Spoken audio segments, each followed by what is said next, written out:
अल्हम्दुलिल्लाहि रब्बिल आलमीन वस्सलातु वस्सलामु अला सय्यिदिल मुरसलीन अम्मा बाद फ़अऊज़ु बिल्लाहि मिनश शैतानिर रजीम बिस्मिल्लाहिर रहमानिर रहीम। अस्सलामु अलैकुम वरहमतुल्लाहि व बरकातुहू।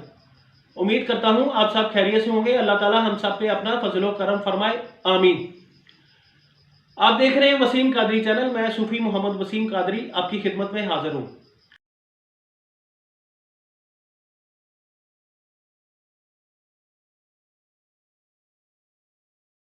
तो आज मैं अपने बुज़ुर्गों के लिए, अपने बहुत ही प्यारे मोहतरम भाइयों के लिए और अपनी बहनों के लिए, माँओं के लिए एक ऐसा मुक़द्दस वजीफ़ा लेके हाज़िर हुआ हूँ जो इंशाअल्लाह मुश्किलात में फंसे हुए हैं, मुसीबतों में फंसे हुए हैं, परेशानियों में फंसे हुए हैं या दुखों में फंसे हुए हैं। इंशाअल्लाह इस पर अमल करने से आपके दुख भी ख़त्म हो जाएंगे, रंज ख़त्म हो जाएंगे, परेशानियाँ ख़त्म हो जाएंगी, मुसीबतें ख़त्म हो जाएंगी और इंशाअल्लाह खुशहाली में तब्दीली आ जाएगी और दुख जो है इंशाअल्लाह वो सुख में बदल जाएंगे।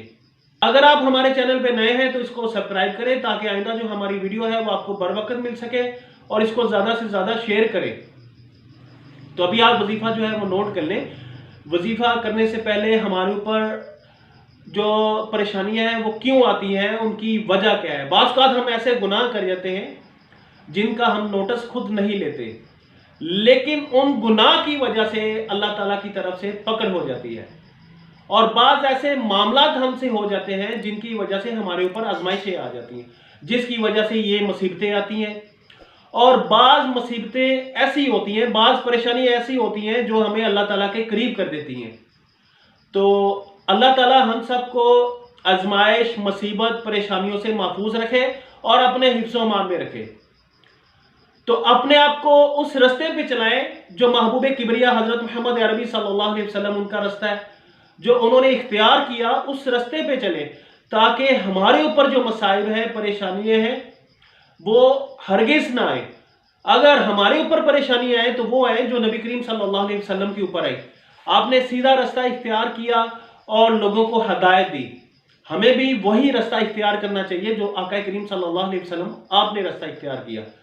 तो इंशाल्लाह अगर हम उनका रास्ता इख्तियार करेंगे तो हमारे ऊपर बिल्कुल परेशानी, मसाइब, तकलीफ हरगिज़ नहीं आएगी। तो अभी आप जो वजीफा है ये नोट कर ले।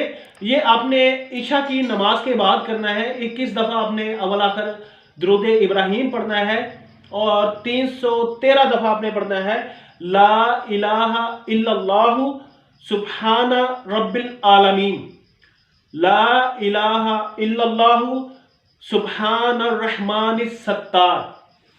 ये आपने 313 दफ़ा पढ़ना है। इंशाअल्लाह ये चंद रोज़ के अमल से इंशाअल्लाह आपके ऊपर मुश्किलें, परेशानियाँ, मुसीबतें, दुख, तकलीफ, रंज, गम सब खत्म हो जाएंगे और आपके ऊपर इंशाअल्लाह सुख के दरवाजे खुल जाएंगे, खुशहाली आ जाएगी, मुसीबतें खत्म हो जाएंगी, परेशानियाँ खत्म हो जाएंगी और इंशाअल्लाह बरकत ही बरकत आ जाएगी इंशाअल्लाह।